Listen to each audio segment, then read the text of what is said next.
Vous ne pouvez pas gagner ici, ricana le juge. Puis, au milieu du procès, il appela le président. La suite vous laissera sans voix. Le marteau s'abat avec fracas dans la salle d'audience bondée. Le juge Harrison se penche en avant, un sourire narquois et cruel, le regard empli de décennies de préjugés et de pouvoir. Tu ne peux pas gagner ici, mon garçon, crache-t-il à Marcus Williams, 17 ans, enchaîné malgré les preuves fragiles contre lui pour un vol qu'il n'a jamais commis. La salle d'audience est parcourue de murmures tandis que Marcus sent le poids de chaque regard, de chaque supposition, de chaque stéréotype s'écraser sur ses épaules comme des blocs de béton. Sa grand-mère est assise au premier rang, les larmes ruisselant sur son visage buriné, regardant son petit-fils, figure du tableau d'honneur, se faire écraser par un système conçu pour détruire les jeunes hommes noirs comme lui. Le défenseur public lève à peine les yeux de son téléphone, planifiant déjà sa prochaine affaire, tandis que l'avenir de Marcus est en jeu comme une feuille dans un ouragan. La voix du juge Harrison résonne dans la salle au mur d'acajou, chaque mot dégoulinant de venin et de la certitude qu'il ne s'agit que d'une condamnation de routine. Les preuves sont claires, les témoins sont crédibles et justice sera rendue aujourd'hui, déclare-t-il, ignorant complètement les incohérences du rapport de police que tout avocat compétent aurait relevé. Les mains de Marcus tremblent lorsqu'il réalise que ses rêves d'université, son projet de devenir ingénieur, sa promesse de sortir sa famille de la pauvreté s'effondrent sous ses yeux. Le procureur sourit d'un air suffisant à sa table, sachant que cette affaire augmentera son taux de condamnation et favorisera ses ambitions politiques. Dans la galerie, la sœur cadette de Marcus serre le bras de leur mère, incapable de comprendre pourquoi son frère héros est traité comme un criminel. L'huissier s'agite, mal à l'aise, ayant vu trop de jeunes hommes comme Marcus franchir ses portes pour ne plus jamais revenir pareil. L'alliance du juge Harrison reflète la lumière fluorescente alors qu'il s'apprête à porter ce qu'il croit être le coup de grâce à un autre, voyou, qui a osé défier le système. L'atmosphère de la salle d'audience est lourde d'injustice, étouffant tous ceux qui croient encore en l'équité et l'égalité. Marcus ferme les yeux et repense aux paroles de son oncle Jérôme. Parfois, le système vous brise, mais parfois, c'est vous qui brisez le système. Le juge Harrison est loin de se douter qu'il est sur le point de commettre la plus grave erreur de sa carrière judiciaire. Les bancs en bois craquent sous le poids des spectateurs venus assister à ce qu'ils croyaient être un autre dénouement prévisible. L'avocat commis d'office de Marcus lève enfin les yeux, mais son expression montre qu'il a déjà abandonné le combat avant même qu'il ne commence. Le drapeau américain est suspendu mollement dans un coin, témoin silencieux de la perversion de la justice sous ses couleurs étoilées.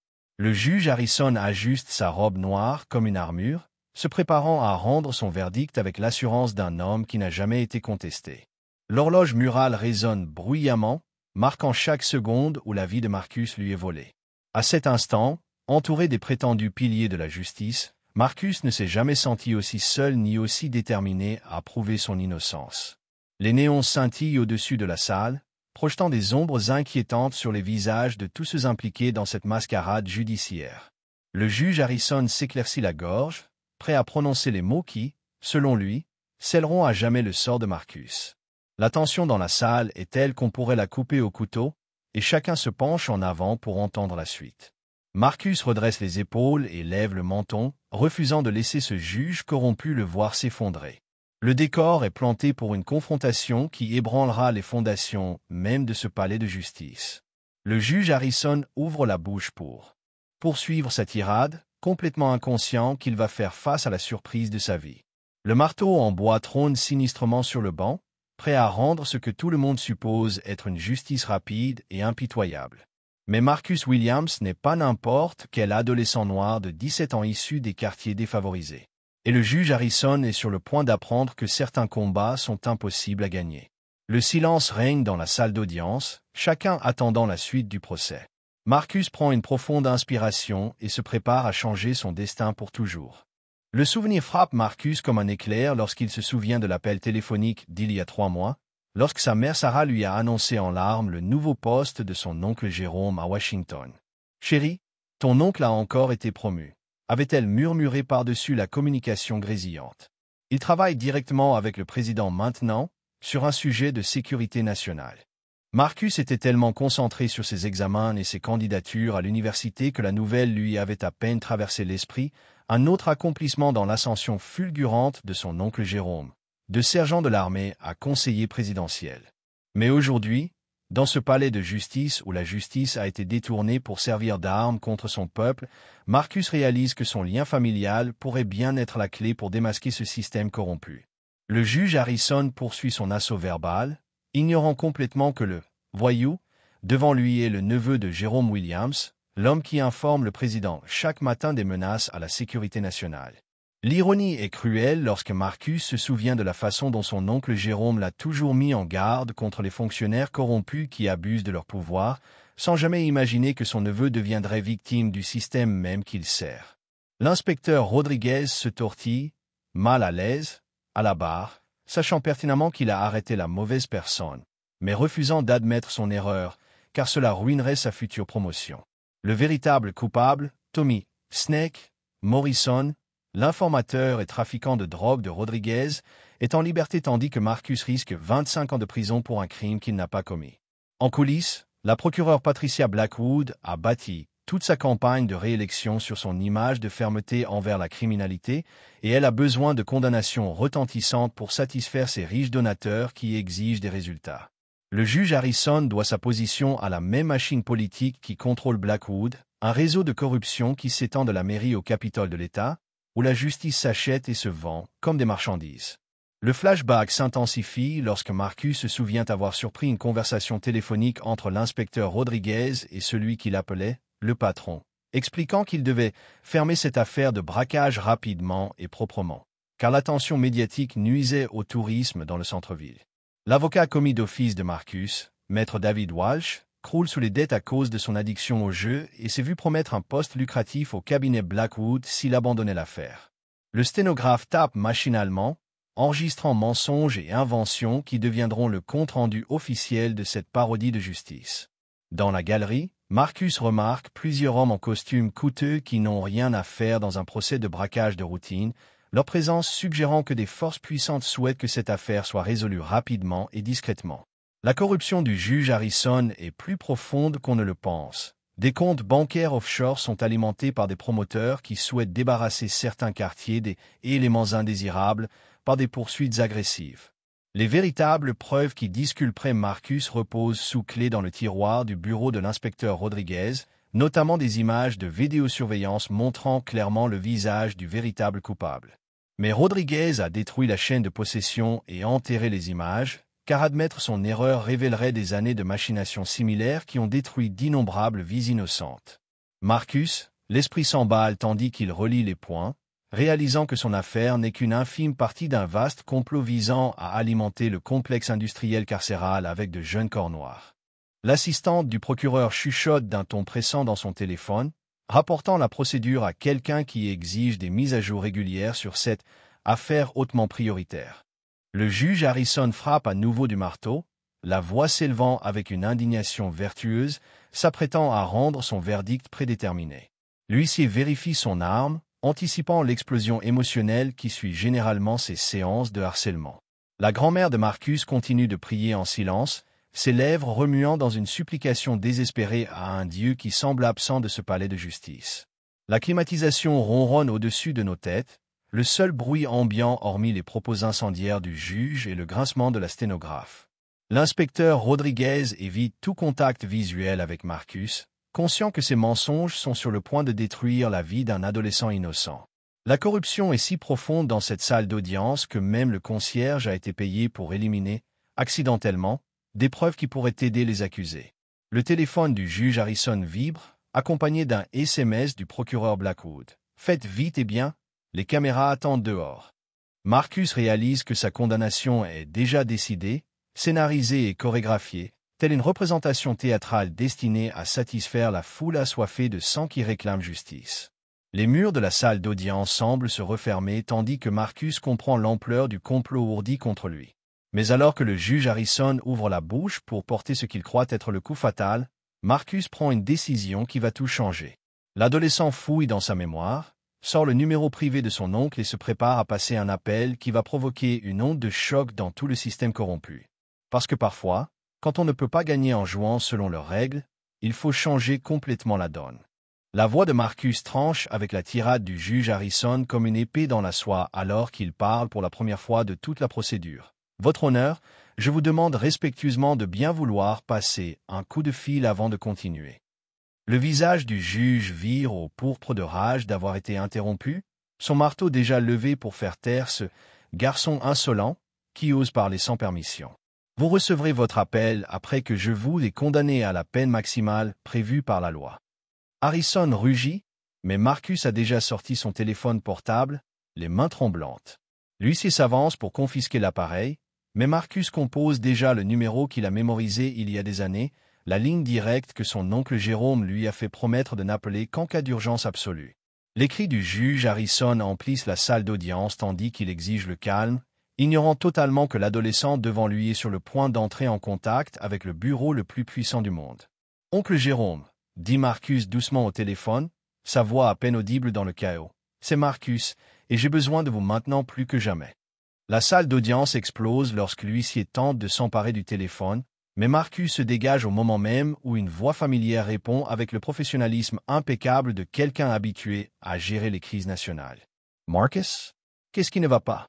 Où êtes-vous » La voix de Jérôme Williams, conseiller principal du président des États-Unis, un homme dont les briefings matinaux façonnent la politique internationale et dont les recommandations peuvent renverser des gouvernements, s'élève.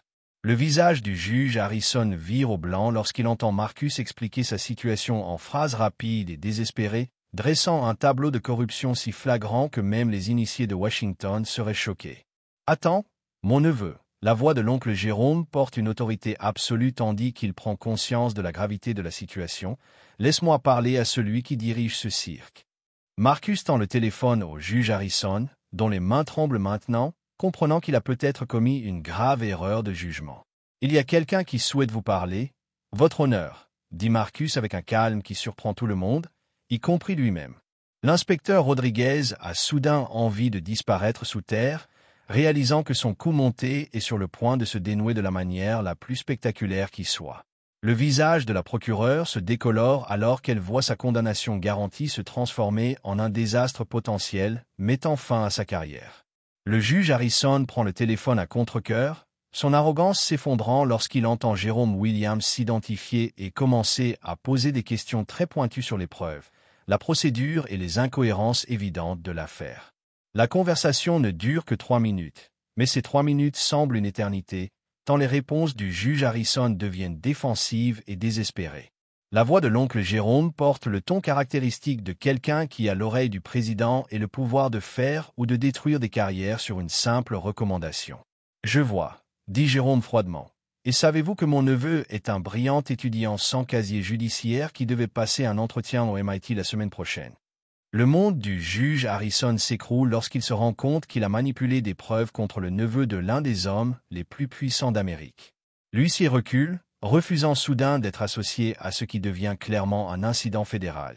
La procureure Blackwood fait irruption dans la salle d'audience juste à temps pour voir sa condamnation soigneusement orchestrée s'effondrer sous ses yeux.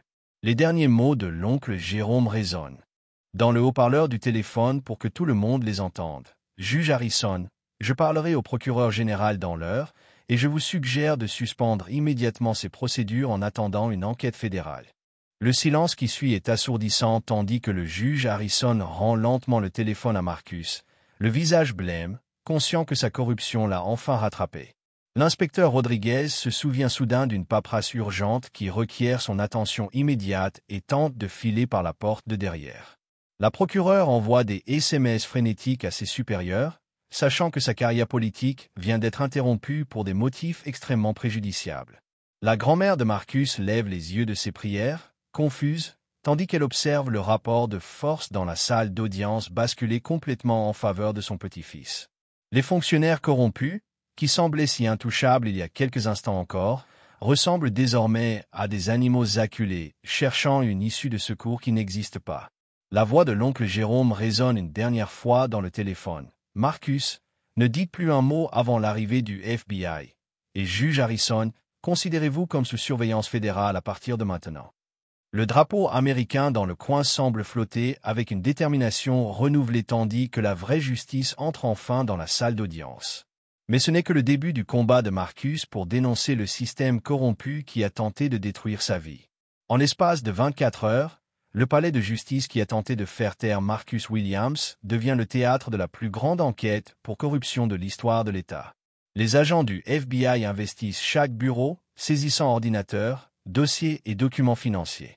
Le juge Harrison est en détention fédérale, ces décennies de corruption enfin révélées au grand jour lorsque les enquêteurs découvrent des comptes offshore contenant des millions de dollars de pots de vin provenant de promoteurs immobiliers, de trafiquants de drogue et de stratèges politiques qui achetaient les verdicts comme des marchandises.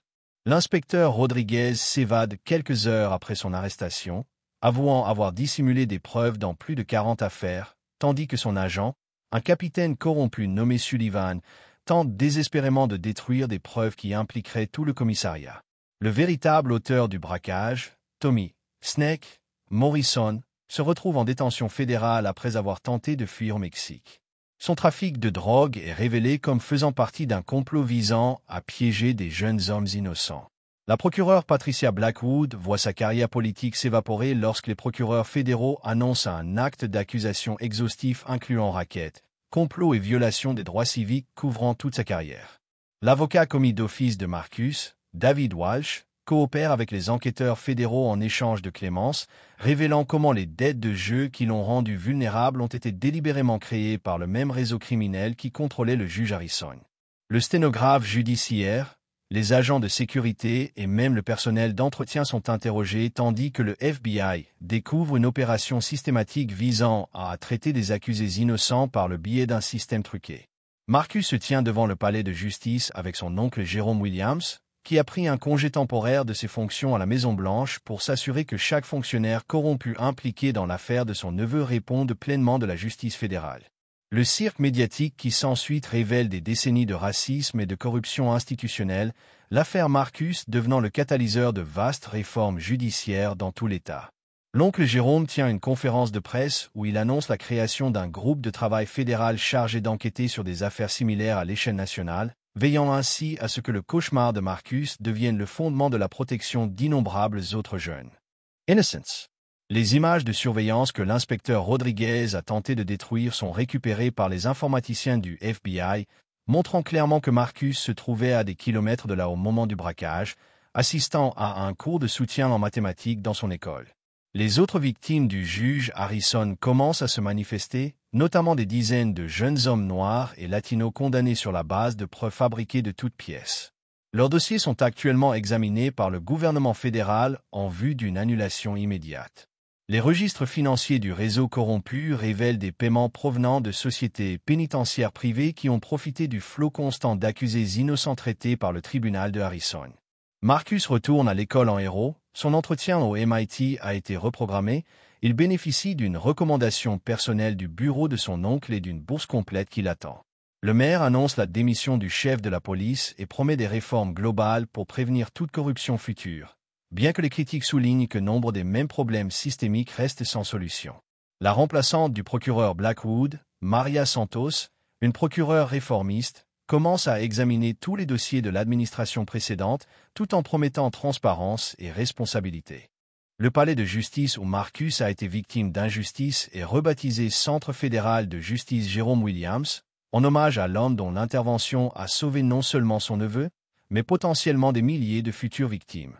La grand-mère de Marcus encadre le titre du journal « L'appel téléphonique d'un adolescent renverse un empire corrompu » et l'accroche à côté de son diplôme de lycée et de sa lettre d'admission au MIT.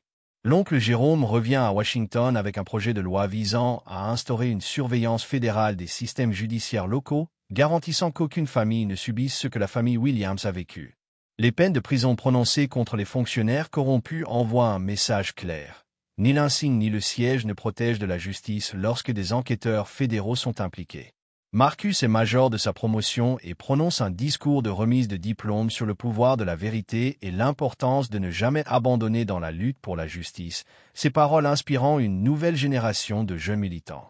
L'histoire devient un documentaire Netflix primé à plusieurs reprises et suscite un débat national sur la réforme judiciaire et le racisme systémique dans les tribunaux américains. L'inspecteur Rodriguez purge 15 ans de prison fédérale, partageant le même bloc cellulaire que nombre d'innocents qu'il a contribué à faire condamner grâce à ses preuves fabriquées et ses faux témoignages. Le juge Harrison meurt en prison en attendant son procès, son héritage à jamais terni. Celui d'un juge corrompu qui a sous-estimé le mauvais adolescent et payé le prix fort pour son arrogance et son racisme.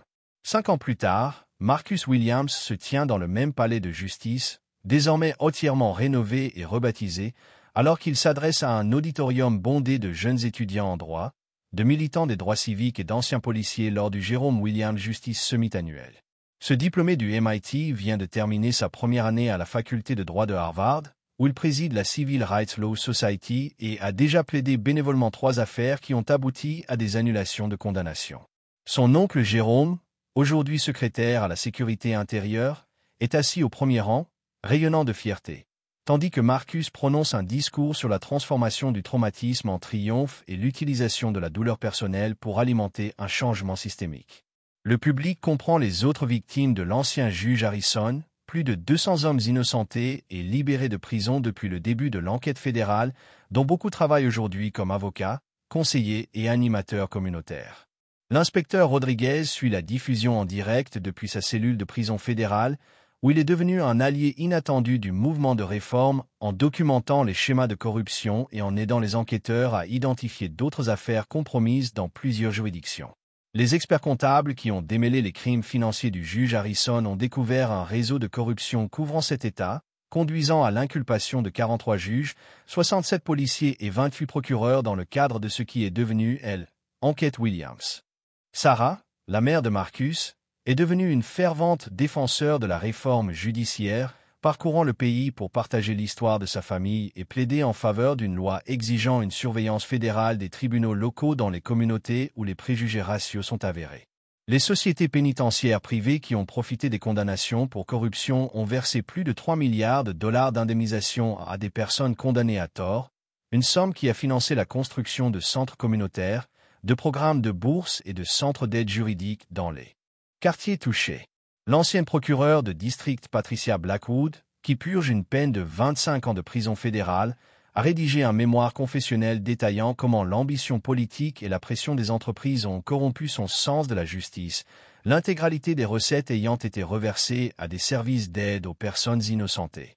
Le capitaine corrompu Sullivan s'est suicidé dans sa cellule plutôt que d'être jugé, mais son dossier volumineux a fourni aux enquêteurs des preuves d'une corruption qui s'est propagée jusqu'au Capitole de l'État et à la résidence du gouverneur.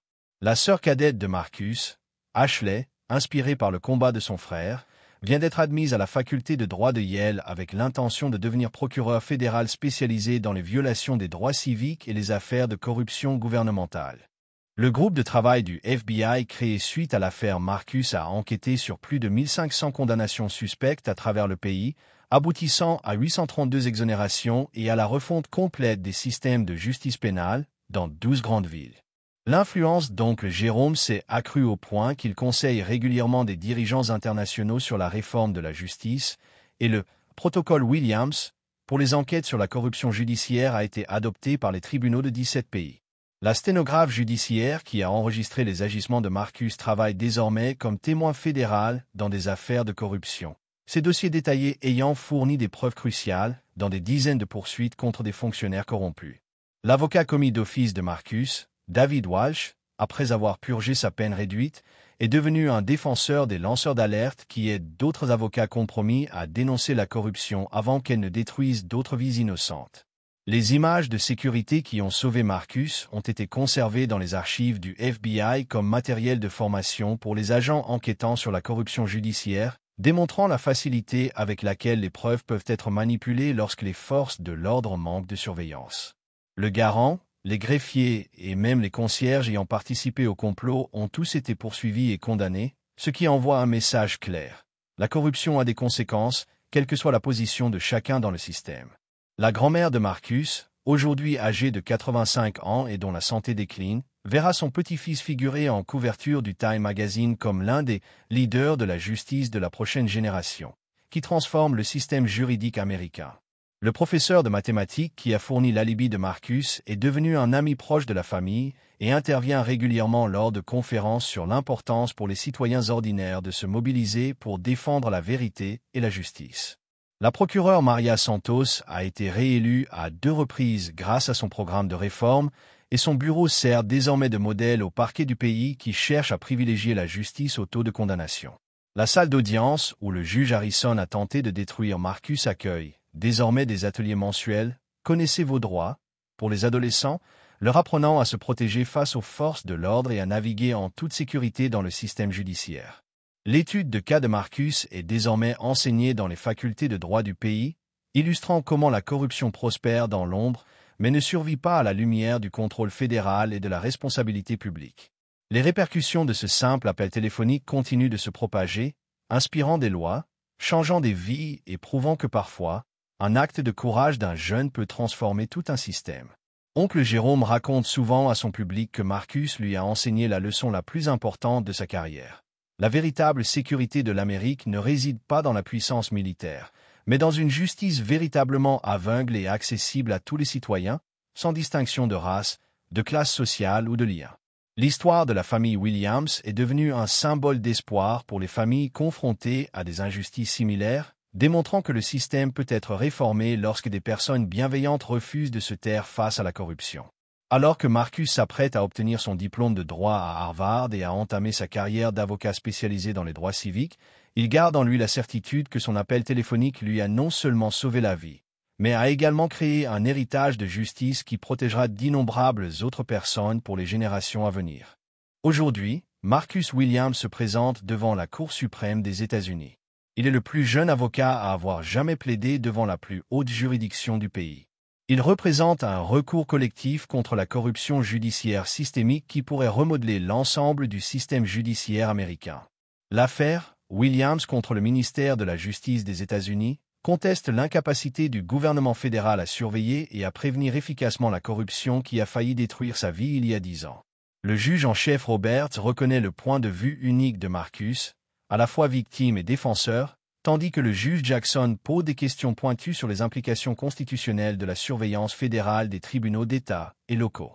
L'oncle Jérôme, qui en est à son 2e mandat de secrétaire à la sécurité intérieure, observe depuis la tribune son neveu présenter les preuves recueillies dans le cadre de l'enquête Williams, qui s'est élargie à l'examen de la corruption dans les 50 États. La salle d'audience est remplie de personnes innocentées, de leurs familles et de défenseurs des droits civiques qui comprennent que cette affaire pourrait établir le cadre juridique permettant d'empêcher de futures poursuites judiciaires contre des accusés innocents. L'argumentation de Marcus s'appuie sur la clause d'égalité de protection du 14e amendement, affirmant que la corruption systématique des tribunaux locaux viole les droits constitutionnels des citoyens et nécessite une intervention fédérale pour garantir la justice. L'avocat adverse, représentant les défenseurs des droits des États, soutient qu'une surveillance fédérale porterait atteinte à l'indépendance de la justice, mais Marcus réplique avec des preuves documentées montrant comment la corruption a déjà détruit l'indépendance de la justice dans des centaines de tribunaux. Le juge Thomas se demande si la surveillance fédérale pourrait créer plus de problèmes qu'elle n'en résout, ce qui incite Marcus à citer des exemples précis de la manière dont le protocole Williams a réussi à réformer des systèmes corrompus sans compromettre l'autorité judiciaire légitime. L'affaire a attiré l'attention internationale, des observateurs juridiques de l'Union européenne, des Nations unies et de la Cour pénale internationale ayant assisté aux plaidoiries afin d'étudier l'approche américaine en matière de réforme judiciaire. La sœur de Marcus, Ashley, aujourd'hui procureure fédérale, est assise à la tribune aux côtés de leur mère Sarah, devenue une fervente défenseur de la réforme judiciaire reconnue au niveau national et membre du conseil consultatif de la Fondation Jérôme Williams pour la justice. La décision de la Cour suprême, attendue dans les 6 mois, pourrait imposer la création d'un système fédéral permanent de surveillance des tribunaux locaux, comprenant des audits réguliers, un suivi de la corruption et un examen automatique des condamnations suspectes. L'ancien détective Rodriguez, désormais consultant fédéral sur la corruption policière après sa libération anticipée pour coopération, a témoigné en faveur de la position de Marcus, selon laquelle des réformes systématiques sont essentielles pour prévenir de futures injustices. Les sociétés pénitentiaires privées qui tiraient autrefois profit de condamnations pour corruption risquent désormais d'être dissoutes en vertu d'un projet de loi interdisant l'incarcération à but lucratif et réorientant les fonds vers des programmes de réhabilitation et de justice communautaire. L'argumentation de Marcus devant la Cour suprême s'appuie sur des recherches menées par le Williams Institute de la faculté de droit de Harvard, qu'il a fondé pour étudier l'intersection entre corruption, racisme et inégalités économiques dans le système judiciaire américain. Les 9 juges semblent divisés idéologiquement, mais la présentation convaincante des preuves par Marcus suggère que même les juges conservateurs reconnaissent la crise constitutionnelle créée par la corruption judiciaire systématique. La procureure de district Maria Santos, aujourd'hui procureure générale de Californie, a déposé un mémoire d'amicus curiae soutenant la position de Marcus, arguant qu'une surveillance fédérale renforcerait plutôt qu'elle n'affaiblirait l'autorité légitime des poursuites. La couverture médiatique de l'affaire devant la Cour suprême a relancé le débat national sur la réforme de la justice, Marcus intervenant sur les principales chaînes de télévision pour expliquer comment son appel téléphonique d'adolescent s'est transformé en une contestation constitutionnelle aux implications mondiales. L'influence d'oncle Jérôme s'étend au-delà de la politique intérieure. Il collabore avec des partenaires internationaux pour établir des normes mondiales d'intégrité judiciaire, utilisant l'enquête Williams comme modèle pour les efforts de lutte contre la corruption à l'échelle mondiale. La salle d'audience, où le juge Harrison exerçait autrefois un pouvoir corrompu, a été transformée en centre de formation pour les juges fédéraux, les procureurs et les forces de l'ordre, qui y apprennent les normes éthiques et les exigences constitutionnelles. L'article de Marcus, de l'accusé à l'avocat, les recours constitutionnels contre la corruption judiciaire systématique, a été cité dans plus de 300 notes juridiques et articles universitaires, faisant de lui une autorité de premier plan en matière de réforme judiciaire. La décision finale de la Cour suprême dans l'affaire Williams, ces États-Unis validera la théorie constitutionnelle de Marcus et imposera des réformes radicales, ou obligera les défenseurs à œuvrer au changement par la voie législative et en s'organisant sur le terrain. Indépendamment de la décision de la Cour, Marcus a déjà accompli quelque chose de remarquable, transformer un traumatisme personnel en une mission de toute une vie qui a amélioré la justice pour des millions d'Américains et inspiré des réformes similaires à l'échelle internationale. Les derniers mots de sa grand-mère avant sa mort, « Tu as transformé ta douleur en pouvoir, ma puce », le guide dans sa lutte pour un système judiciaire véritablement au service de tous, sur un pied d'égalité. L'adolescent, autrefois impuissant face à un juge corrompu, est devenu le premier choix du procureur général pour le prochain siège vacant à la Cour suprême, même si Marcus insiste sur le fait qu'il n'est pas prêt à assumer une telle responsabilité tant que tous les tribunaux corrompus des États-Unis n'auront pas été réformés. Oncle Jérôme se souvient souvent que l'appel de son neveu n'a pas seulement sauvé la vie d'un jeune homme, mais a déclenché une révolution judiciaire qui ne cesse de s'amplifier d'année en année, prouvant que le courage et la vérité triompheront toujours de la corruption et de la haine. Alors que Marcus quitte les marches de la Cour suprême, entouré de ses partisans et des médias, il porte en lui la conviction que son parcours, de prévenu à avocat, représente un espoir pour chaque jeune confronté à l'injustice dans les tribunaux américains. Le combat pour la justice ne s'arrête jamais vraiment, mais Marcus Williams a prouvé qu'une voix, un appel téléphonique et un refus d'accepter l'injustice peuvent changer le monde et créer un héritage qui protège les générations futures de la corruption qui menaçait autrefois de détruire tout ce qui lui était cher. Avertissement, l'histoire que vous venez de regarder est fictive. Elle explore les thèmes de l'injustice judiciaire, de l'abus de pouvoir et des conséquences choquantes de la surestimation de son autorité. Ce récit vise à souligner l'importance de la justice, à inspirer l'espoir et à nous rappeler qu'un seul acte de défiance peut tout changer.